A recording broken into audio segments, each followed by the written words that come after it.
த world biggest ice engine எதுன்னு பார்த்தீங்கன்னா வெர்ஜிலா RT flex 96C.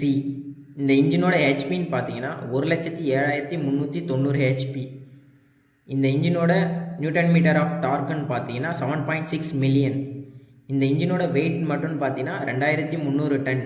Crank shaft wait மட்டும் பார்த்தீங்கன்னா 300 டன் இருக்குது.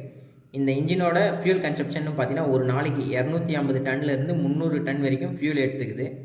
இந்த இன்ஜினோட மேனுஃபேக்சர் யாருன்னு பார்த்தீங்கன்னா வெர்ஜிலா ஃபின்லாண்ட். இவங்க தான் இந்த இன்ஜினை மேனுஃபேக்சர் பண்ணாங்க. இந்த இன்ஜின் எதுக்கு யூஸ் பண்ணுறாங்கன்னு பார்த்தீங்கன்னா மெரெயின் ஷிப்பில் மட்டும்தான் இந்த இன்ஜினை யூஸ் பண்ண முடியும். இந்த இன்ஜினோட சிலிண்டர்னு பார்த்தீங்கன்னா 14 சிலிண்டர் இருக்குது. இந்த இன்ஜினோட ப்ரைஸுன்னு பார்த்தீங்கன்னா $25 மில்லியன். இதுதான் இந்த இன்ஜினோட ப்ரைஸு. இந்த இன்ஜினோட டைமென்ஷன்னு பார்த்தீங்கன்னா ஹைட் பார்த்தீங்கன்னா 44 அடியும், லென்த்து பார்த்தீங்கன்னா 87 அடியும் இருக்குது. இதுதான் இந்த இன்ஜினோட ஸ்டோரி.